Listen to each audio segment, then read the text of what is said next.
देता हूं। मोहब्बत मुस्तफा का मतलब यह नहीं है कि किसी जगह अपने आप को बम बांध करके ब्लास्ट कर ले। यह सुन्नियों का शिवा नहीं, यह आशिक रसूल का शिवा नहीं है। आशिक रसूल खुले मैदान में बात करता है, खुले मैदान में बात करता है। ये तमाम चीजें जो हरकतें हिंदुस्तान की सरजमीन पर हो या दुनिया की किसी सरजमीन पर, आतंकवाद जिसको कहा जाए, दहशतगर्द जिसको कहा जाए, टेररिज्म जिसको कहा जाए, इश्क़े मुस्तफा से उसका राई के दाने के बराबर भी ताल्लुक नहीं होता। हम ऐसे लोगों को नहीं जानते, ऐसे लोगों को नहीं मानते।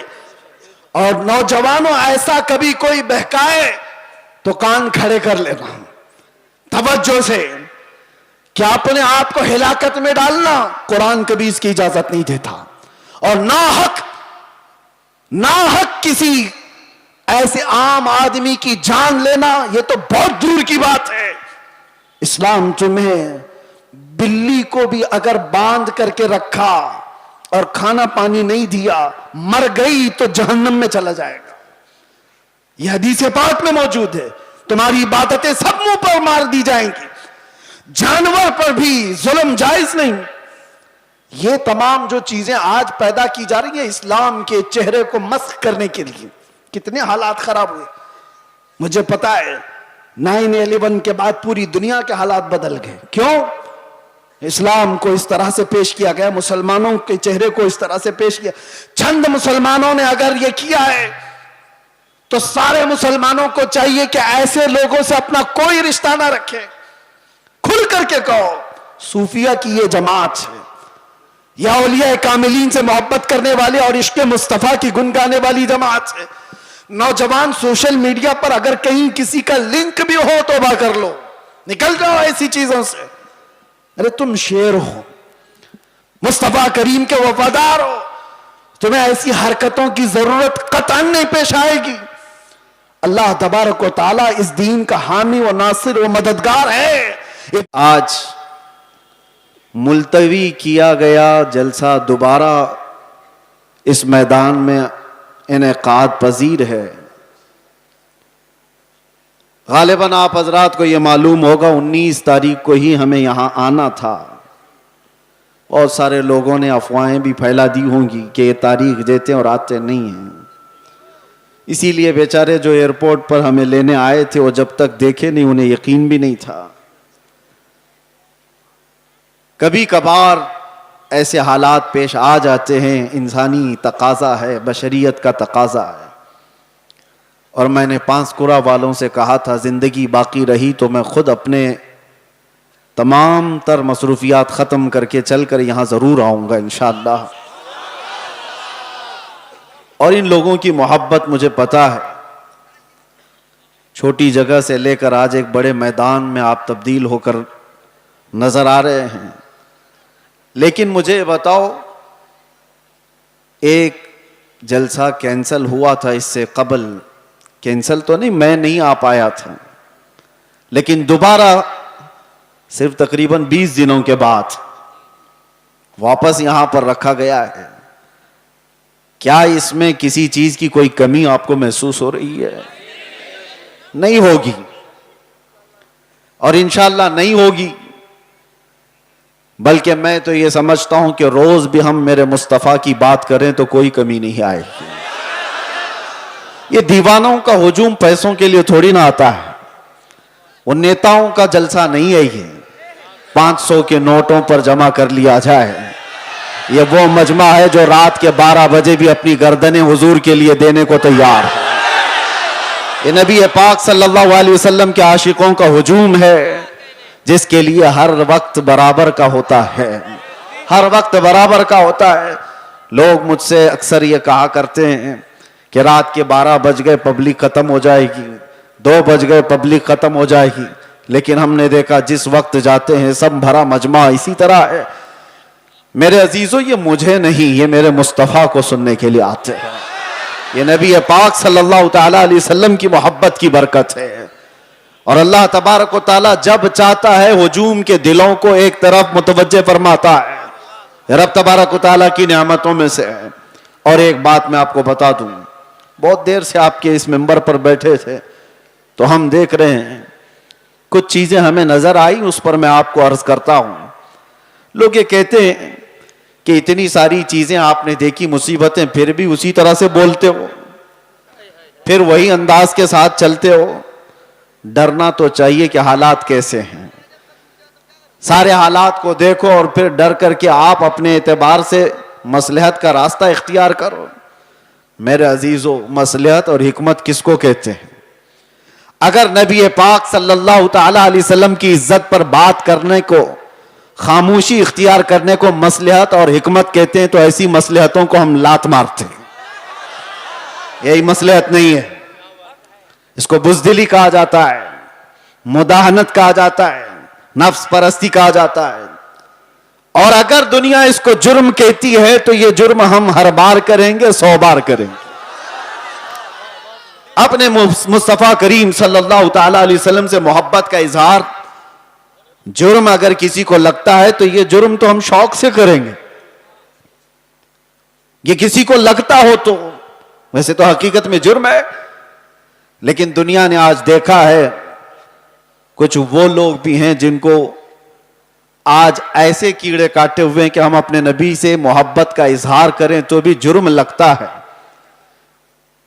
अगर उनको ये जुर्म ना लगता तो आई लव मोहम्मद कहने पर किसी को केस नहीं करते। जुर्म तुम्हें लगता है। तुमने तो शायद 4-5 लोगों को ये कहते हुए सुना होगा, बंद कर दिया होगा, मजमे में आओ, हर बच्चा यही कह रहा होगा, बल्कि मौत तक तो हम यही कहते रहेंगे। यह हमारा ईमान है।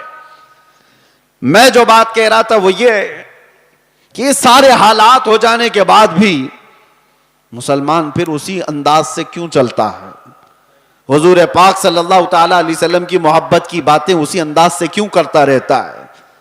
इसके सामने किसी को मार दिया जाता है, देख के सहमता क्यों नहीं? किसी की मॉब लिंचिंग हो जाती है, उसके बाद डरता क्यों नहीं? ये डराने वाला सिलसिला 1400 साल से देखते आ रहे हैं। कई चंगेज आए, कई हलाकू आए और हमारे पूरे मोहल्ले खाक में बदल दिए गए, खून से तितर बितर हो गए। लेकिन जोश जो रूहानी है वो उसी अंदाज से बाकी रहा। उसकी वजह क्या है जानते हो? वही मैं कहने जा रहा हूं। हम यहां बैठे हुए थे, छोटे छोटे पतंगे आ रहे हैं और गिर रहे हैं। किसके पास आते हैं ये छोटे छोटे कीड़े लाइट के अतराफ जो घूमते रहते हैं, इनको क्या कहते हैं आपको पता है? इनको परवाना कहते हैं। इनको परवाना कहते हैं। ये लाइट के इर्द गिर्द आते हैं, घूमते हैं, अपनी जान दे देते हैं। जबकि इन कीड़ों को, इन पतंगों को मालूम है कि अंजाम क्या है। अपने भाई को मरता वो भी देखते हैं। कितने कीड़े तो इनके पहले मर चुके होते, फिर भी ये घूम रहे होते हैं। वजह यह है कि परवाना शमा के गिर्द घूमने के लिए ही पैदा हुआ है और हम परवाने मोहम्मद हैं। एक के मर जाने के बाद हमारा खामोश होना मिजाज है ही नहीं। हम आए यहां है मोहम्मद अरबी पर मरने के लिए। इसीलिए तो हमारे बुजुर्गों ने हमें यह सिखाया है, या रसूल अल्लाह तू शम्मे रिसालत है, आलम तेरा परवाना, तू माह नबूवत है, ए जलवे जाना ना, पीते हैं तेरे दर का, खाते हैं तेरे दर का, दाना पानी है तेरा पानी, दाना है तेरा दाना। ये एक जान क्या है अगर हो करोड़ों, तेरे नाम पे सबको वारा करूं मैं, करूं तेरे नाम पे जा फिदा, न बस एक जा दो जहां फिदा, अरे 2 जहां से भी नहीं जी भरा, करूं क्या करोड़ों जहां नहीं। लिहाजा ये चीज खत्म होने वाली नहीं है। इसीलिए शायर ने बहुत पहले ये कहा था कि लोगों ने ये दुनिया में देखा है, सबसे अजीम हस्ती मेरे मुस्तफा करीम सल्लल्लाहु अलैहि वसल्लम के खानदान की, खानदाने मुस्तफा का चश्मो चिराग, जो करबला में प्यासा शहीद किया गया, बच्चों समेत कत्ल कर दिया गया। उस हुसैन आजम का उस वक्त जो मकाम था, उनके मकाम को कोई नहीं पहुंच सकता था। उस अजीम हस्ती को शहीद करके क्या इस दीन के धारे को रोक दिया गया? क्या दीन इस्लाम का धारा रुक गया, खत्म हो गया? नहीं हुआ। उसके बाद बहुत सारी अजीम हस्तियां आईं जो राहे खुदा में शहीद होती चली गईं। हिंदुस्तान की सरजमीन भी इससे लाल हुई है। यहां उस किफायत अली काफी की आवाज गूंजती रहेगी और हर आने वाला आलिम तुम्हें सुनाता रहेगा 3,000 कुत्तों ने एक आलिम दीन को गिरफ्तार किया था। अंग्रेजों की बात कर रहा हूं, फिर यहां पर आकर के फिर मुझे ले जाएं कहीं कुत्ता इनको कह दिया। जो जिसको समझे, जो जिसको समझे। अंग्रेजों को तो कह सकते हैं ना, जिसके अंदर मेरे अजीजों ये बुज़दिली की कैफियत थी और किफायत अली काफी को गिरफ्तार करके सूली पर चढ़ाया गया था। जुर्म क्या था? इश्क मुस्तफा में बोलता था, मोहम्मद अरबी सल्लल्लाहु अलैहि वसल्लम का दीवाना बनाता था लोगों को, और किसी तरह की फसाद, किसी तरह के फितने और फसाद को अपनी जमीन पर बर्दाश्त नहीं कर पाया, तो सूली पर चढ़ा दिया गया एक आलिम दीन को। और आम आलिम दीन नहीं, जिसकी इज्जत, जिसका एहतराम इमाम अहले सुन्नत फाजिल बरेलवी किया करते हो। लेकिन मेरे अजीजों, फांसी पर अंग्रेज चढ़ा रहे थे, मजमा देख रहा था, तब भी किफायत अली काफी के पेशानियों पर कोई शिकन नहीं, कोई फिक्र नहीं, ना जिस्म के अंदर कोई कपकपी, खौफ और हिरास, बल्कि फंदे पर चढ़ने से पहले यूं कहा था, कोई गुल बाकी रहेगा न चमन रह जाएगा, पर रसूलुल्लाह का दीने हसन रह जाएगा।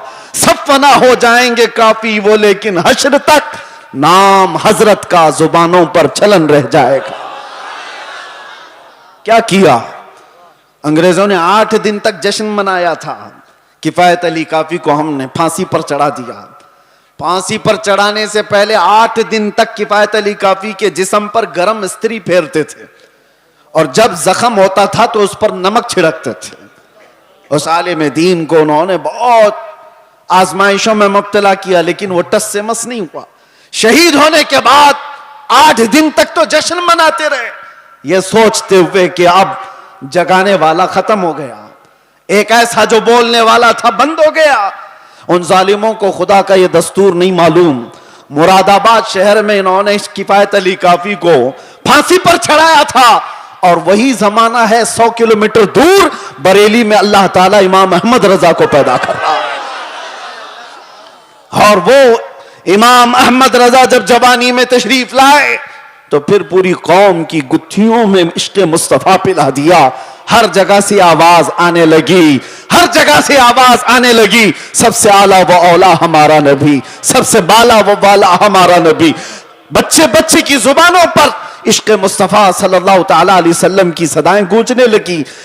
मैं मिसाल इसलिए अर्ज कर रहा हूं, सारे मिलकर के इन चिरागों को बंद करने की कोशिश करते रहेंगे तब भी यह मुमकिन नहीं। मेरा रब कुरान में फरमाता है, ये अपने मुंह के फूकों से अल्लाह के चिराग को बुझाना चाहते हैं, और अल्लाह सुबह क़यामत तक अपने चिराग को रोशन रखेगा। एक तुम बंद करोगे, रब ताला दूसरा पैदा फरमाएगा, दूसरा पैदा होगा। इसलिए हमें अपनी फिक्र नहीं है, हमने जो जीना था वो जी लिया है। मगर ऐ मुसलमानों, आपसे मैं ये गुजारिश करूंगा, इस जमाने में तुम्हारे लिए सबसे बड़ी दौलत, जिसका हर डाकू इंतजार में है लूटने के लिए, हर चोर तुम्हारे पीछे है छीनने के लिए, वो दौलत तुम्हारी टोपी, तुम्हारी दाढ़ी, तुम्हारे कुर्ते, तुम्हारे जुब्बे, तुम्हारे घर गाड़ी बंगले नहीं है। आला हजरत को सुनो, कहते हैं आंख से काजल साफ चुरा ले, यहां वो चोर भला के हैं, तेरी गठरी ताकी है और तूने नींद निकाली है। कौन सी चीज है जिसके सब चोर दुश्मन अतराफ में हैं? कौन सी चीज छीनना चाहते हैं? 100 साल पहले इकबाल ने भी इसका इशारा करके कहा था। अंग्रेज ये कहते थे, ये फाका कश मौत से डरता नहीं जरा। सबको पता है ये मौत से डरने वाली कौम है ही नहीं। हमारे कंधे पर कफन हुआ करता है। डर उसको हो जिसे लगे कि मौत के बाद अंधेरा अंधेरा अंधेरा। डर उस कौम को क्या लगे, इधर आंखें बंद हो उधर मुस्तफा का दीदार हो, उसे डर नहीं। दुनिया ये जानती है। तो अंग्रेज क्या कहते थे, ये फाका कश, भूखा रहता है, प्यासा रहता है, मौत से डरता नहीं जरा। कौन सी चीज है इसको जो निडर बनाई हुई है? कौन सी चीज है जो इसको बेखौफ बनाई हुई है? इकबाल कहते हैं, रूहे मोहम्मदी इसके बदन से निकाल दो। वही कहता था अंग्रेज, रूहे मोहम्मदी इसके बदन से निकाल दो। और आला हजरत भी वही कहते हैं, आंख से काजल साफ चुरा ले। आंख से काजल चुराने का मतलब क्या है? अरे ये डब्बी वाला काजल नहीं, एक मोमिन की आंख का काजल इश्क मुस्तफा हुआ करता है। मोहब्बत मुस्तफा अगर तुम्हारे पास है तो तुम्हारी आंखों का काजल है वो। और इसी के चोर अतराफ में घूम रहे हैं, इसी के चोर, इसी के डाकू। अब तो जमाना ऐसा आएगा कि लोग मुदाहनत पसंद ऐसे होंगे। मियां क्या जरूरत है ऐसी बातें करने की, क्या जरूरत है? याद रखना, ये तमाम मसलहत पसंदी को मैंने दूसरे मुल्कों में देखा है। सऊदी अरब के कई ऐसे इलाके जिन्होंने अपने बच्चों को मॉडर्नाइज करने के लिए ऑस्ट्रेलिया में, अमेरिका में बचपन से पढ़ाया, और वो बच्चे जहां से इस्लाम फैला है वापस आए हैं तो पूछते हैं who is the Mohammed? Mohammed किसका नाम है, कौन है? मुआज़ अल्लाह रब्बिल आलमीन। अगर इसी अंदाज से जिंदगी जीने का सलीका रहा तो बच्चे यही सब चीजें सवाल करेंगे। इसीलिए मेरे मुस्तफा करीम सल्लल्लाहु अलैहि वसल्लम ने फरमाया था, अल्लिमू औलादकुम सलास खिसालिन, अपनी औलाद को 3 चीजों सिखा करके जाना। हुब्ब नबीकुम, सबसे पहली चीज अपने नबी की मोहब्बत सिखाओ। और दूसरे नंबर पर मेरे आका फरमाते हैं वह हुब्ब अहली बैतिही, हुजूर के अहले बैत की मोहब्बत सिखाओ। वह तिलावत अल कुरान अल करीम, तीसरी चीज ये कि हर बच्चे को कुरान की तिलावत सिखा के जाओ। एक बाप की तरफ से अपने बच्चे को दिया गए ये 3 चीजें दुनिया की सबसे बड़ी नेमत है, सबसे बड़ा तोहफा है, सबसे बड़ा हदिया है। इसीलिए मेरे अजीजों, बार बार हम हर स्टेज से ये अलल ऐलान तुम्हें पुकार पुकार कर कहते हैं, हुजूर पाक सल्लल्लाहु ताला अलैहि वसल्लम के नाम पर कोई समझौता ना करो, कोई मसलहत पसंदी ना करो, कोई दबाव, कोई समझौता नहीं। जो जान मांगो तो जान दे दें, जो माल मांगो तो माल दे दें, मगर ये हमसे कभी ना होगा नबी का जाहो जलाल दे दें। जब तक ये सिफत तुम्हारे अंदर बाकी रहेगी, इंशाअल्लाह कोई कौम तुमको सफ़ह हस्ती से मुकम्मल मिटा ना सकेगी, नहीं होगा। लेकिन एक बात और समझ के चलो, इकबाल की यह बात बहुत पक्की है, अगर इस रिश्ते से तुम दूर होते चले गए, जो मदीने से तार हमारे जुड़े हुए हैं इससे दूर होते चले गए, होगा क्या? उनके जो हम गुलाम थे खल्क के पेशवा रहे। हुजूर के जब हम गुलाम थे पूरी मखलूक के आका हम कहलाते थे, उनके जो हम गुलाम थे खल्क के पेशवा रहे। उनसे फिरे जहां फिरा, फिर आई कमी वखार में। जैसी ही हुजूर से चेहरा फेर लिया, दुनिया ने हमसे चेहरा फेर लिया, इज्जतों में कमी आई है। आपको क्या लगता है ये इज्जतें आज हमें जो इस मिंबर पर बैठने की मिली है, यह हमारी पगड़ियों से मिली है, यह हमारे जुब्बों की वजह से मिली है? इससे बेहतरीन लोग भी पहनते होंगे। हमें जो इज्जतें मिली हैं इन पगड़ियों से नहीं, वो नाम मुस्तफा की बरकत है। आबरूए मां ज़नामे मुस्तफास्त, इकबाल ने कहा था हम सब की इज्जत और आबरू हुजूर के नाम से वाबस्ता है। और अगर हुजूर पाक सल्लल्लाहु ताला अलैहि वसल्लम की इज्जत ही ना रही तो हम अपनी इज्जत का क्या करेंगे? हमारी कोई अपनी इज्जत नहीं। हमें दुनिया हुजूर पाक सल्लल्लाहु ताला अलैहि वसल्लम के गुलाम की हैसियत सी पहचान थी, और इस पहचान को जिंदा रखना यह हमारा फरीजा है।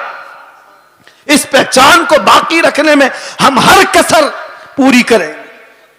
इसीलिए मैंने कहा था अभी चंद दिनों कबल, आपके सामने दोहराता हूं, चंद दिनों पहले, वो तो मैं बाहर आने के बाद कैद से पहली मर्तबा बंगाल आपके सामने आया हूं, लेकिन आपको एक बात बता रहा हूं। अभी मैंने कहा अंग्रेजों के मुतालिक, हमारी जुबान से निकल जाता है कुत्ते का लफ्ज, निकल जाता है, और सबको पता है। इसी बात पर मुझे 8 महीने अंदर रख दिया।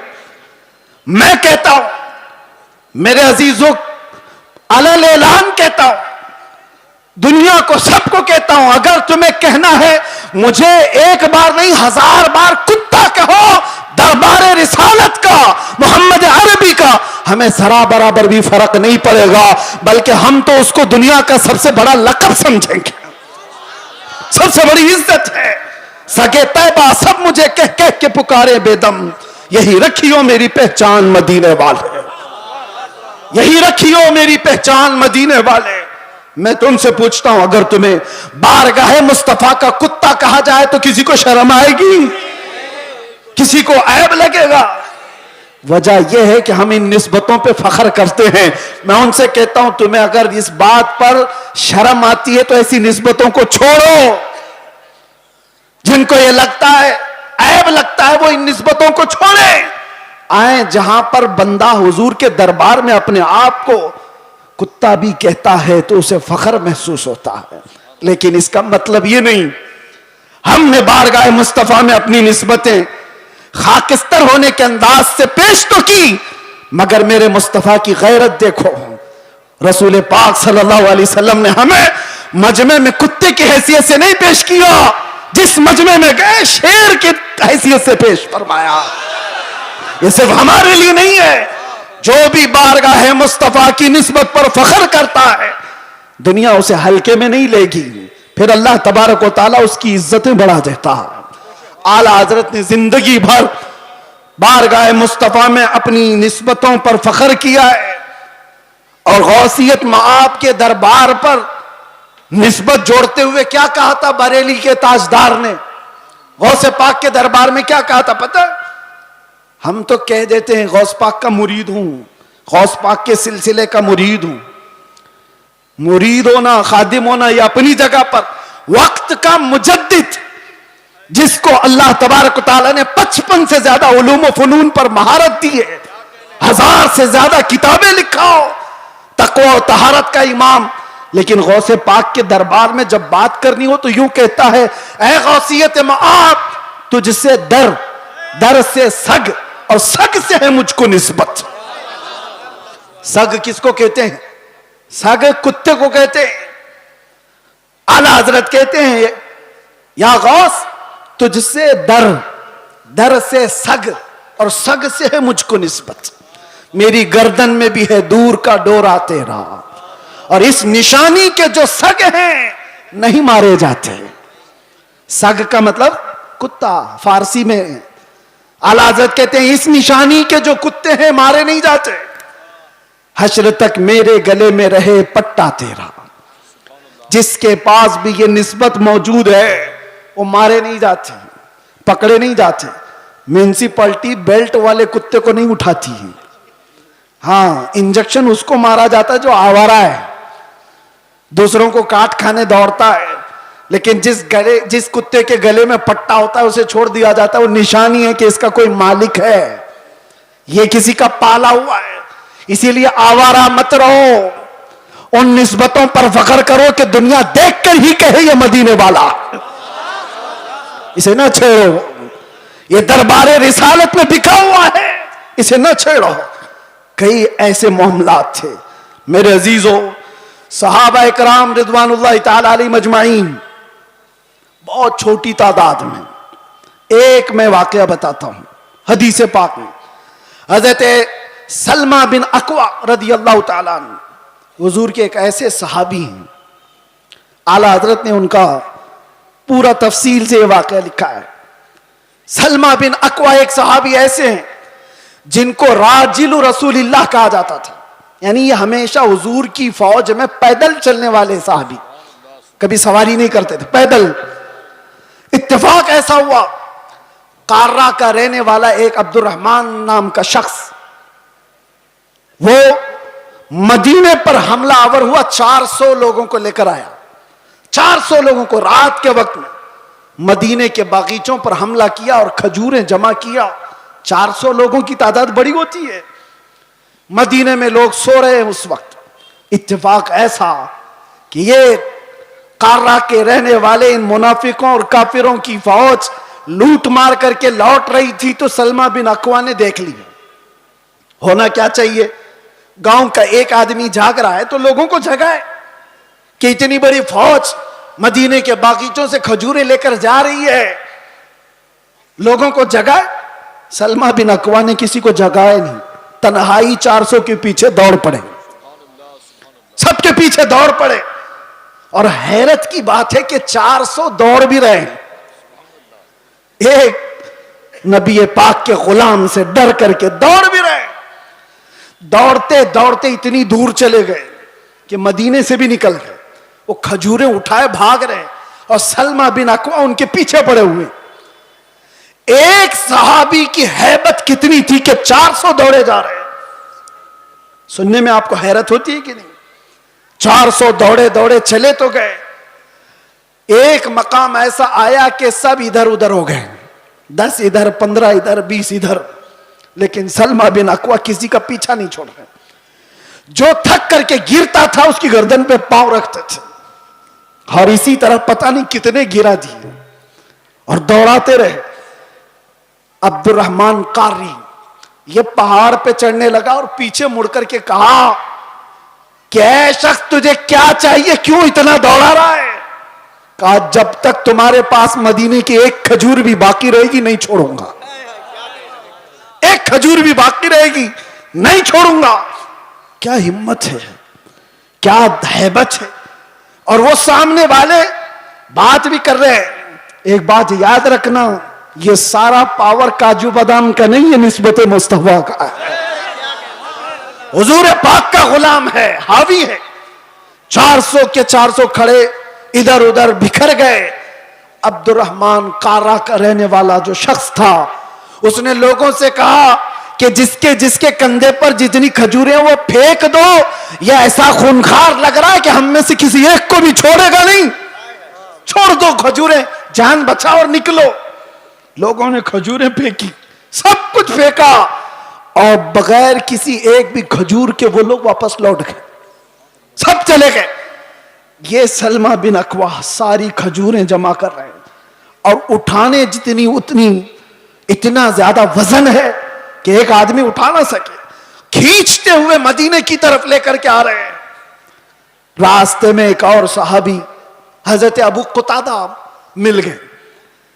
पूछा कि किधर से आ रहे हो सलमा बिन अकवा? कहा, ऐसा ऐसा हाल हो गया था रात को और मैं उनका पीछा किया और सबकी खजूरें वापस लेकर के आ रहा हूं। वो मुस्कुराए, अरे बोलना तो चाहिए था, और भी तो लोग आते तुम्हारे साथ। तो सलमा बिन अकवा ने कहा, मुस्तफा की मोहब्बत पर भरोसा है, अकेला ही काफी था,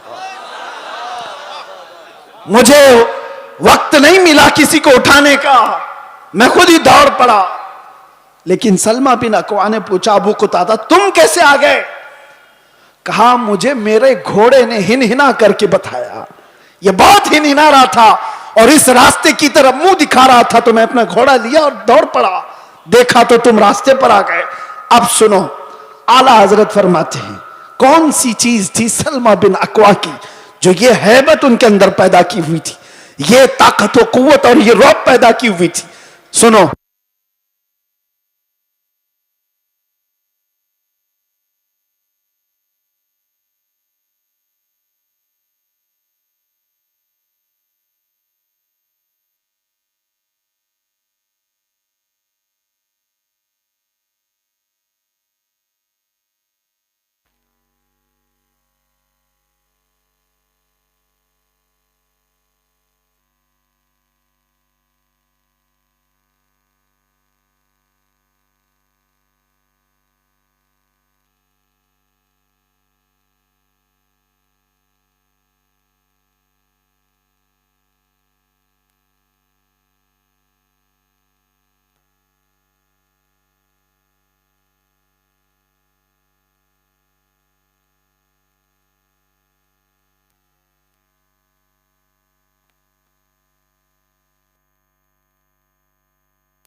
सिर्फ आई लव मोहम्मद नहीं, मोहम्मद सल्लल्लाहु ताला अलैहि वसल्लम का नाम कभी भी सैयदुना के बगैर नहीं कहा जाएगा।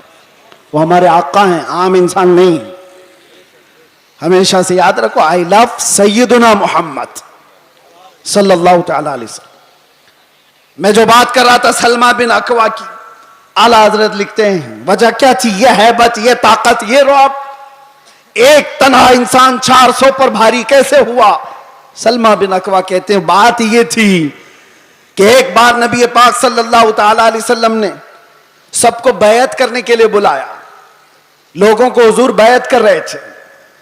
हुजूर सल्लल्लाहु ताला अलैहि वसल्लम से हजरत सलमा बिन अकवा ऑलरेडी पहले से बैत किए हुए थे। हुजूर ने सबको बैत करके फिर कहा, सलमा बिन अकवा आ जाओ, तुम भी बैत कर लो। मैंने अर्ज किया, या रसूल अल्लाह मैं ऑलरेडी कर चुका हूं, पहले से किया हूं। हुजूर ने फरमाया फिर से अपना हाथ दो। मैंने दोबारा हाथ दिया, हुजूर पाक सल्लल्लाहु अलैहि वसल्लम पर बैत किया, हाथ पर बैत किया। फिर थोड़ी देर के बाद मेरे आका ने फरमाया, सलमा बिन अकवा बैत कर लो। हजरत सलमा बिन अकवा कहते हैं, या रसूल अल्लाह 2 बार मैंने बैत कर लिया। हुजूर ने फरमाया बार बार अपना हाथ मेरे हाथ में दे तो सकते हो। सलमा बिन अकवा कहते हैं, मैंने तीसरी बार अपना यह हाथ दिया हुजूर पाक के दरबार में, उनके दस्ते पाक में। नबी पाक सल्लल्लाहु ताला अलैहि वसल्लम ने दुआ फरमाई। उसके बाद सलमा बिन अकवा कहते हैं, 3 बार इस हाथ को मैंने मुस्तफा के हाथ में दिया। उसके बाद कसम खुदा की किसी बड़े ऊंचे पहाड़ से भी मुझे कभी डर नहीं लगता, कोई सामने आए कभी खौफ नहीं होता। यह निस्बत मुस्तफा है जो इंसान को मुमताज करती है। आज मेरे अजीजों, तुम्हारा नाम बारगाह मुस्तफा से जुड़ा हुआ है, इसलिए शर्म करो और हया पैदा करो। कभी तुम शराब के अड्डों पर नजर ना आओ, कभी तुम्हारे हाथों में ताश के पत्ते नजर ना आए, कभी तुम्हारी आंखों में बेहयाई ना नाचे, किसी अजनबी औरत पर तुम्हारी बेहया आंखें ना जाएं, इसलिए कि तुम्हारा नाम मेरे मुस्तफा के नाम से जुड़ा हुआ है। इन निस्बतों का जब तक एहतराम करते रहोगे, पावर और ताकत वैसी बाकी रहेगी। एनर्जी को दुनियावी खुराफात में जाया ना करो।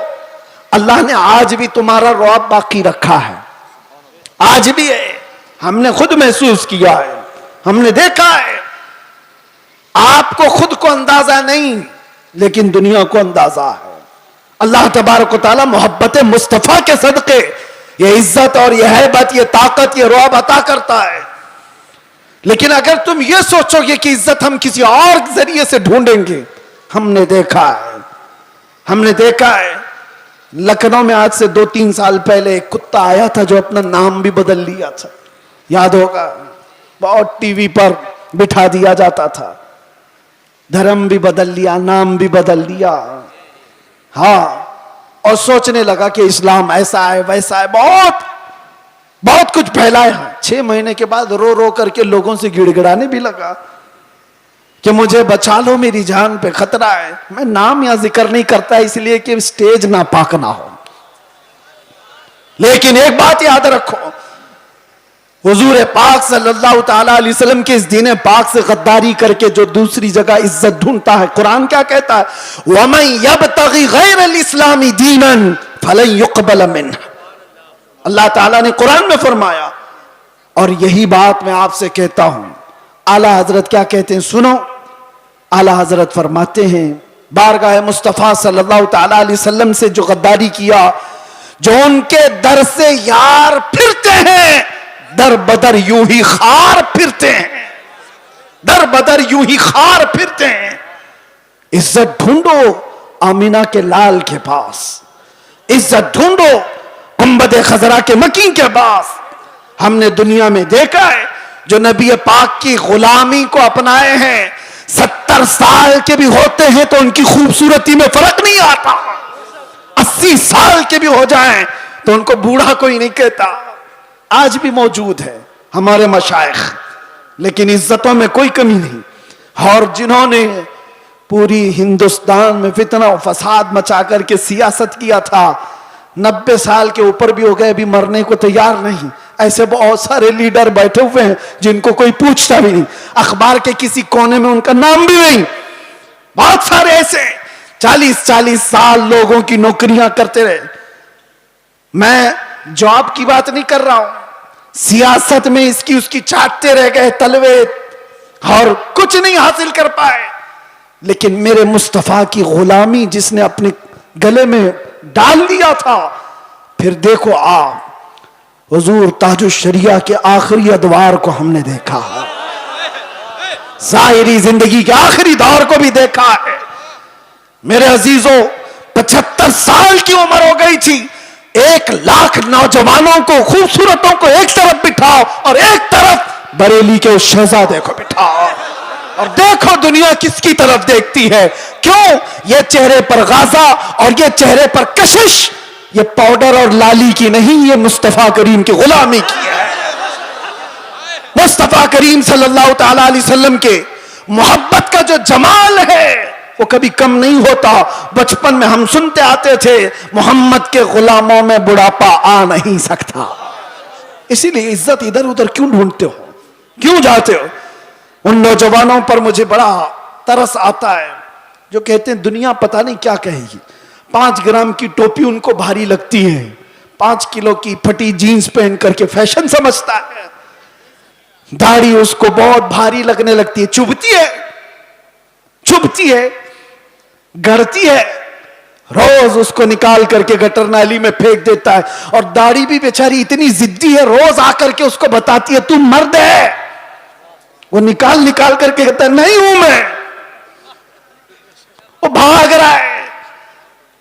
कैसी हैरत की बात है, तुम जिद पे अड़े हो कि नहीं हूं मैं, और वो भी जिद पे अड़ी है, रोज आके बताती है कि तू मर्द है। बेचारा आखिरी दम तक मानने को तैयार नहीं। और हैरत की बात है, जब इनसे पूछा जाए दुनिया का सबसे हसीन चेहरा कौन सा था, तो सब एक जुबान होकर कहते हैं आमिना के लाल का चेहरा सबसे हसीन था। फिर मैं पूछता हूं, उस आमिना के लाल के चेहरे पर जब दाढ़ी थी तो तुझे ऐब क्यों लगती है, तुझे बुरी क्यों लगती है? दुनिया का सबसे ज्यादा हसीन चेहरा मेरे मुस्तफा का था, और वो दाढ़ी वाला था।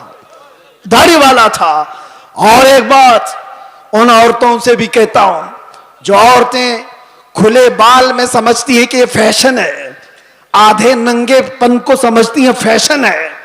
यानी दुनिया ने इनको ये बताया है कि नंगे रहने को फैशन कहते हैं, आधे कपड़े पहनने को फैशन कहते हैं। अगर आधे कपड़े पहनना फैशन है तो तुमसे ज्यादा फैशनेबल तो भैंस है जो पूरी नंगी रहती है, वो कभी कोई कपड़ा नहीं पहनती। वो जानवर तो तुमसे ज्यादा फैशनेबल है, पूरे ओपन है। जानवरों की तरह दुनिया तुम्हें बनाना चाहती है और तुम समझ रहे हो फैशन है। फैशन वो नहीं। नौजवानों से कहता हूं देखना हो तो खालिद बिन वलीद को देखो, औरतें देखना हो तो मेरे मुस्तफा की बेटी को देखो। सब औरतें कहती हैं अल्लाह हमें कनीजाने फातिमा में शामिल करे, दुआ तो करती हैं और फख्र भी करती हैं, कनीजे फातिमा नाम भी रखती हैं। लेकिन सोचा कभी दुनिया की सबसे इज्जत वाली खातून जिसका मकाम कयामत के दिन भी क्या होगा पता है? फरिश्तों को, आपको मैं बता रहा हूं, हदीस में मौजूद है, फरिश्ता महशर के मैदान में ऐलान करेगा गद्दू अबसारकुम फइन्न फातिमा बिन्त मोहम्मद तमुर्रु इलल जन्ना। ऐ महशर वाले लोग सब अपनी आंखें नीची कर लो, मोहम्मद अरबी की बेटी जन्नत की तरफ जा रही है। कयामत के दिन ऐलान हो रहा होगा। इज्जत का वो मकाम मैदान महशर में जिसकी इज्जत का ऐलान हो रहा होगा। लेकिन मैं खवातीन से कहता हूं दुनिया की सबसे इज्जत वाली खातून के सर पर हमेशा दुपट्टा रहा, और तुम समझती हो इज्जत खुले बन में है, फैशन करने में। फैशन वो है ही नहीं, हम उसको फैशन नहीं समझते। वो जानवरों वाली जिंदगी है जो औरतों को नंगा करके हवस के पुजारियों के सामने लाकर खड़ा किया जाता है। औरत को इन लोगों ने तमाशा बनाया हुआ है, औरत को दुनिया ने आज आलयकार बनाया हुआ है, अपनी हवस का निशाना है। क्यों? क्या इज्जत वाले लोग अपनी बेटियों को इस तरह से रखना चाहते हैं? वो दूसरों की बेटियों को नंगा देखना चाहते हैं, अपनी बीवी को और अपनी बेटी को नहीं, दूसरों की बेटियों को नंगा देखना चाहती है दुनिया। इसलिए मेरे अजीजों दुनिया के प्रोपेगंडे पर न जाओ, इज्जत तुम्हें मेरे मुस्तफा के कदमों में मिलेगी। और सहाबा कराम ने यह नुक्ता महसूस किया था, इसलिए कभी उन्होंने दुनिया क्या कर रही है, दुनिया कैसे चल रही है उसकी तरफ देखा ही नहीं। वो पैबंद लगे कपड़ों में भी जाते थे तो बादशाह भी खड़े हो जाया करते थे, वो बगैर चप्पल के भी जाते थे तो पूरे इलाके फतह करके लौटते थे। उन्होंने कभी उन तमाम चीजों में इज्जतें नहीं ढूंढी एक साहबी हजरत नौमान एक मुल्क में सफीर बन करके गए थे मेरे मुस्तफा के। सफीर समझते हो ना, एम्बेसडर, कासिद। और जब हुजूर पाक के सफीर बन करके ये सहाबी गए तो जिस मुल्क के बादशाह के पास ये जा रहे थे, उस बादशाह ने बहुत सुन रखा था, चर्चा सुन लिया था अरब के इनकलाब का, मेरे मुस्तफा सल्लल्लाहु अलैहि वसल्लम के दीवानों के हुजूम का। तो उसने क्या किया, इंतजामात किया, तैयारियां की, कालीन बिछाया, रेड कारपेट आज भी किसी के लिए बिछाया जाता है, रेशम का कालीन बिछाया, सोने से कलाई की हुई कुर्सी लगा दिया कि मोहम्मद अरबी का सफीर आ रहा है। बादशाह खुद मुसलमान नहीं था लेकिन इज्जत कर रहा था। हजरत नौमान जिस वक्त वहां पहुंचते हैं, देखा उनका इंतजाम ये रेशम के कालीन से है। आपने ठोकर मार करके रेशम के कालीन को अलग कर दिया, जमीन पर चलने लगे। बादशाह भी देख रहा था। और जब कुर्सी पर बैठने का वक्त आया, सोने से कलाई की हुई कुर्सी है, आपने कहा इसको हटाओ, आम सी कुर्सी लाओ, उस पर मैं बैठूंगा। बादशाह ने देखा और कहा कि ये लोग इतना घमंड करते, इतना एटीट्यूड है इनको, हमारी चीजें इस्तेमाल नहीं करेंगे। हजरत नौमान ने बताया, ना घमंड ना तकब्बुर, यह हमारा गुरूर नहीं है। मैंने इसलिए ये दोनों चीजें इस्तेमाल नहीं की कि मेरे मुस्तफा की शरीयत में रेशम का इस्तेमाल मर्द के लिए हराम है और सोने का इस्तेमाल भी मर्द के लिए हराम है। मैं इसको इस्तेमाल नहीं करूं। लोग तो ये समझ लेंगे दुनिया का कानून है, इनकी इज्जतों का तरीका है, मिल मिल आपके लिए कर लेना चाहिए ना। वो सहाबी थे और उन्होंने ये दो चीजों को टुकराया। तो किसी ने कहा वो तो तुम्हारे रसूल मदीने में बैठे, तुम तो सैकड़ों मील दूर यहां हो। उस सहाबी ने गरज कर कहा था, मुसलमान सिर्फ मदीने में मुसलमान नहीं होता, दुनिया के हर चप्पे में रहे अपने मुस्तफा का वफादार होता है।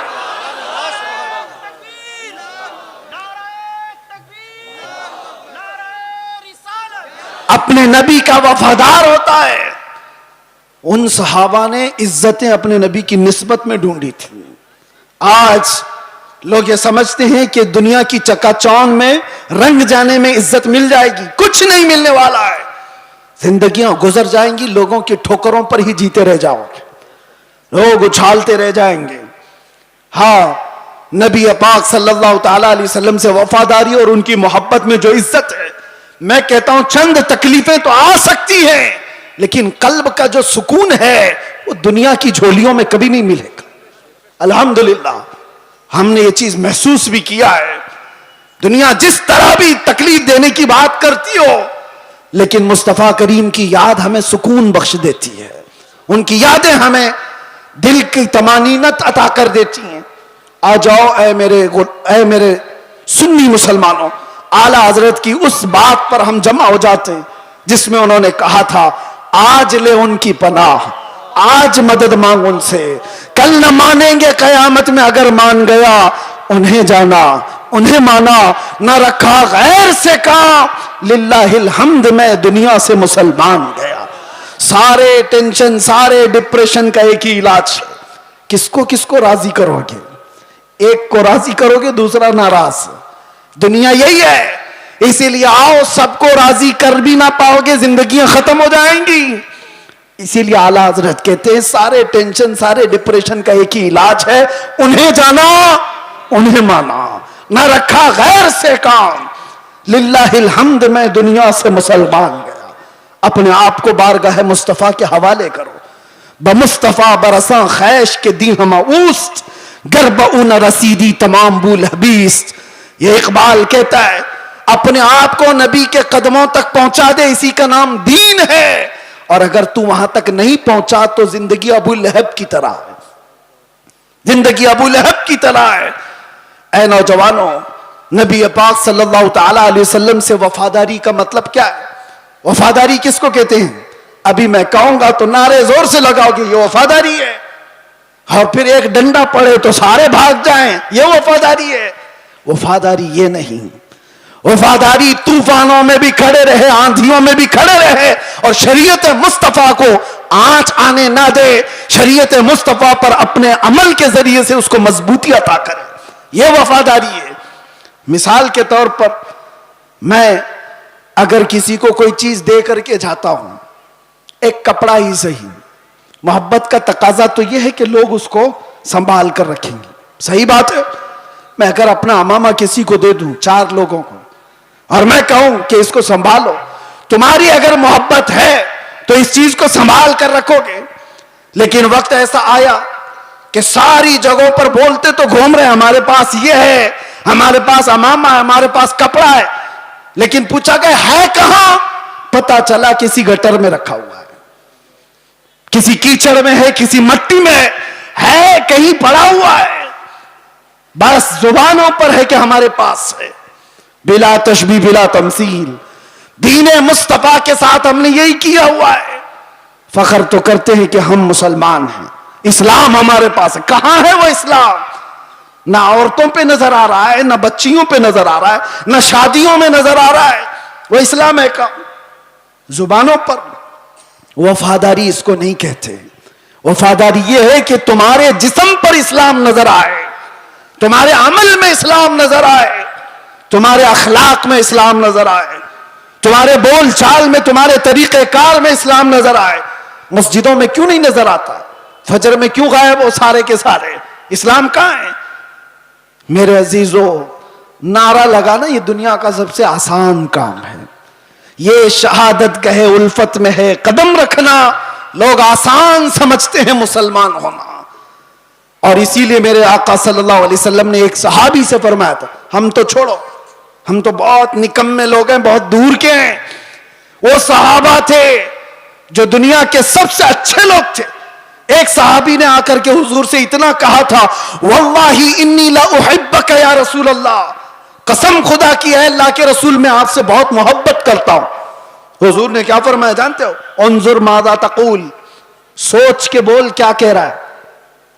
हम तो आसानी से कहते ना, या रसूल अल्लाह आपसे हम प्यार करते हैं, मोहब्बत करते। सहाबी ने जब ये कहा था, हुजूर फरमाते सोच के बोल क्या कह रहा है। उन्होंने दूसरी बार कहा, कसम खुदा की या रसूल अल्लाह मैं बहुत मोहब्बत करता हूं। हुजूर ने फिर कहा, सोच समझ करके बोल। तीसरी बार उन्होंने कहा, कसम खुदा की या रसूल अल्लाह मैं आपसे मोहब्बत करता हूं। तब मेरे आका ने फरमाया, अगर तू अपनी बात में सच्चा है तो फिर इंतजार कर, मुसीबतें ऐसे आएंगी जैसे पहाड़ से पानी गिरता है, इतनी तेज आएंगी मुसीबतें, उसके लिए तैयार रह जा। तो ये सहाबी को हुजूर ने फरमाया है, जब हम बारगाह मुस्तफा में अपनी मोहब्बत का इजहार करते हैं तो दुनिया नोच खाने के लिए दौड़ती है। ये सारे जो मामलात हमारे साथ होते हैं यूं ही नहीं होते। मसलहत की बातें करो, कोई हमसे नहीं पूछेगा। आप ये वलवला अंगेज बातें, जज्बात की बातें ना करो, कोई नहीं पूछेगा। तबलीगी जमात को तो इजराइल में भी एंट्री है, उनके लिए कोई खतरा नहीं, कुछ नहीं। हाँ, हुजूर पाक की मोहब्बत में सीरियस कोई नजर आता है तो दुनिया उसको कहती है डेंजरस पर्सन, डेंजरस, बहुत ज्यादा खतरनाक। हुजूर से मोहब्बत करने वाले पर ये दुनिया के सारे सोशल साइट्स, फेसबुक, इंस्टा, ये सब बैंड लगा देते हैं। ये सारी वीडियोस नहीं आना चाहिए इसकी। हुजूर की मोहब्बत की बात करता है और सीरियस करता है। पता ये चला मेरे अजीजों, असल ईमान यही है जिससे दुनिया को खौफ है। लेकिन आपको मैं ये कहता हूं, नबी पाक सल्लल्लाहु ताला अलैहि वसल्लम की इस मोहब्बत का इजहार करने के बाद आप पर चाहे जितनी भी मुसीबतें आए, जमे रहोगे, डटे रहोगे, तो रब फरमाता है ततनज़्ज़लु अलैहिमुल मलाइका, तुम पर अल्लाह के फरिश्ते उतारे जाएंगे।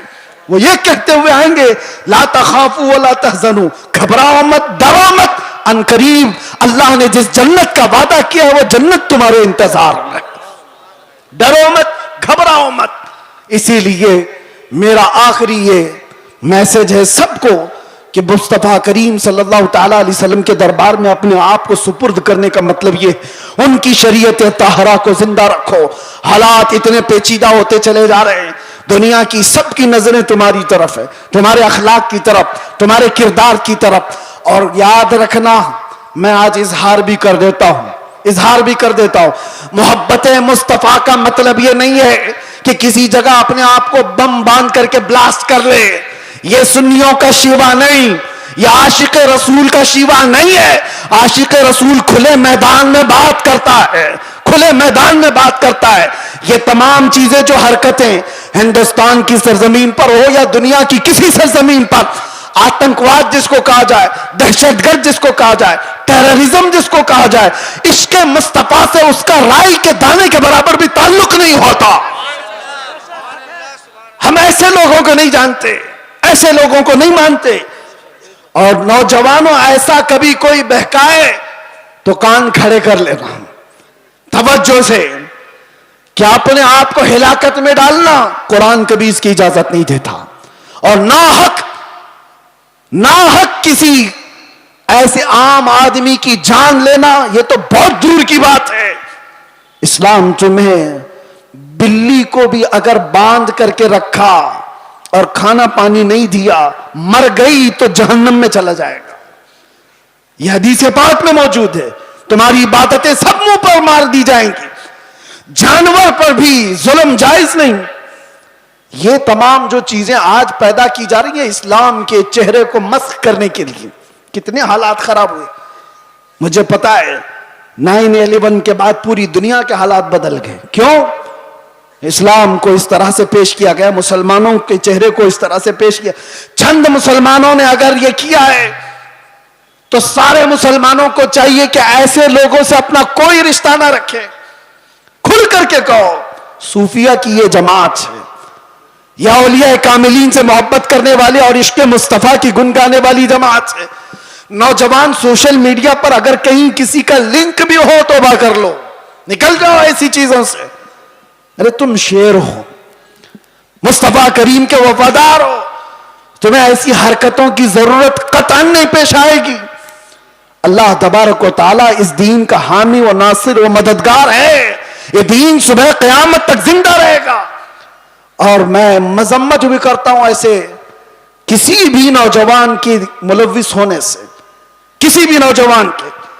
और मैं आसपास सारे लोगों को तंबीह करता हूं सोशल मीडिया के जरिए से, कुछ ऐसी जमातें जो नौजवानों को भड़का करके, नौजवानों को दीन के नाम पर और भी बहुत सारे ऐसे जज्बाती नाम पर उनको उभारती हैं, कई जगह पर उनको ले जाती हैं।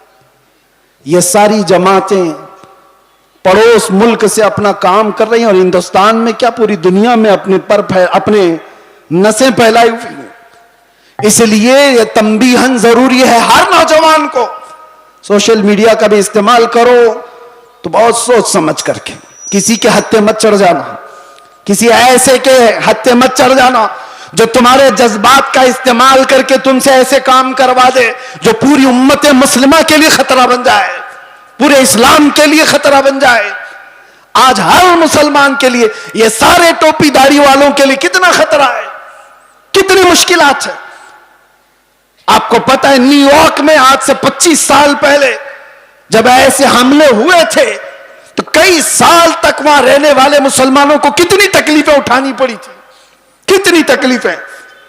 और कई मर्तबा ऐसा भी हुआ कि एक चीज है एक्सट्रीमिज्म, ये जो शिद्दत पसंदी है वो दूसरी शिद्दत पसंदी को जन्म देती है। एक तरफ से शिद्दत हो तो दूसरी तरफ की भी शिद्दत को वो जन्म देती है। हालात ऐसे थे कि लोग उस वक्त सिखों को भी मार रहे थे तो उन्होंने भी पगड़ियां निकाल ली, दाढ़ियां निकाल ली। मुसलमानों के साथ भी यह मामला था। चंद लोगों की वजह से पूरी उम्मत मुस्लिमा खतरे में है। क्यों ऐसा कोई नौजवान करे? न खुद का भला, न दीन का भला, न देश का भला, किसी का भला नहीं सिवाय नुकसान के। इसलिए नौजवानों, इन हालात में कभी भी अपने व्हाट्सएप का इस्तेमाल, अपने फेसबुक का इस्तेमाल, अपने इंस्टा का इस्तेमाल, ये सारे जाल हैं। तुम्हारे स्टेटस का इस्तेमाल कभी ऐसी चीजों में हरगिज ना करो। हां, रोज स्टेटस लगाओ आई लव मोहम्मद सल्लल्लाहु अलैहि वसल्लम, सैयदना मोहम्मद सल्लल्लाहु अलैहि वसल्लम, इसमें कोई दिक्कत नहीं है। अपने नबी पाक से इश्क का इजहार रोज सुबह शाम करो, इसमें कोई दिक्कत नहीं है। अपने दीन इस्लाम की अच्छी बातों को नशर इशात करो, ये बहुत खूब बात है। लेकिन कुछ ऐसी गतिविधियों के साथ तुम जुड़े रहोगे तो खुद को भी खतरे में डालोगे, खानदान को भी और कौम को भी, पूरी उम्मत को भी। और अल्लाह कुरान में फरमाता वला तुल्कू बिअयदीकुम इला तहलुका, अपने आप को हिलाकत में हरगिज मत डालना। और जो हिलाकत में खुद अपने आप को डालता है वो सुसाइड करने का जुर्म यह है कि वो डायरेक्ट जहन्नम में जाएगा, डायरेक्ट जहन्नमी है खुदकुशी करने वाला। तौबा करें इन तमाम चीजों से और अपने आप को बर्बाद होने से बचाएं। अल्लाह तबारक व तआला इस उम्मत मुस्लिमा पर रहमो करम फरमाए, हमारे हालात को रब तबारक व तआला अमन व अमान अता फरमाए, हमारे इस मुल्क को अमन व अमान अता फरमाए, जालिमों के जुल्म से अल्लाह हिफाजत फरमाए, बुरी नजर से अल्लाह हमारी हिफाजत फरमाए।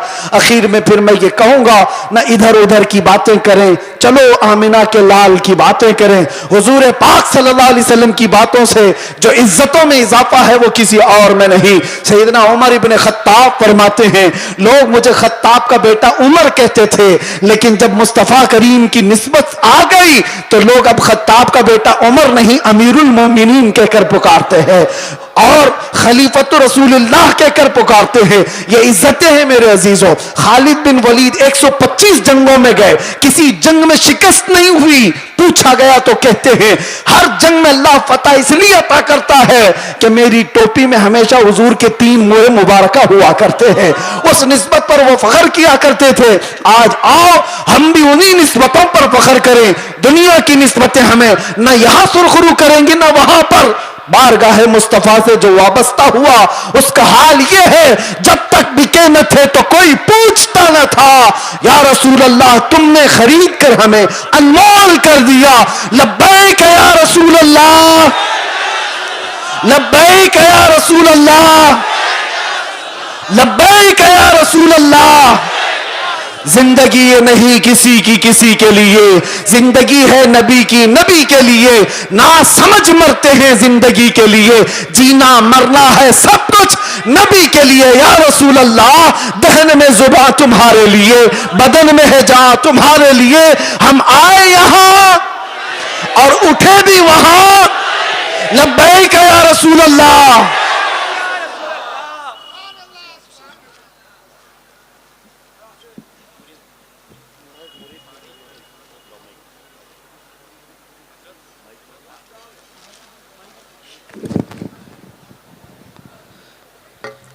जो हजरात खड़े हो जाएं। सिलसिला आलिया कादरिया की निस्बत हासिल करने के लिए मुझसे कहा गया है। मैं जिस अंदाज से पढ़ाऊं मेरे साथ मिलकर के पढ़ें, और जो ऑलरेडी किसी सिलसिला सहीहा से और मुर्शिद बरहक से मुरीद हैं, ऑलरेडी किसी से मुरीद हैं, तो तौबा करने की नीयत से मेरे साथ मिलकर के पढ़ें। औज़ु बिल्लाहि मिनश शैतानिर रजीम, बिस्मिल्लाहिर रहमानिर रहीम। मैं मर्दों को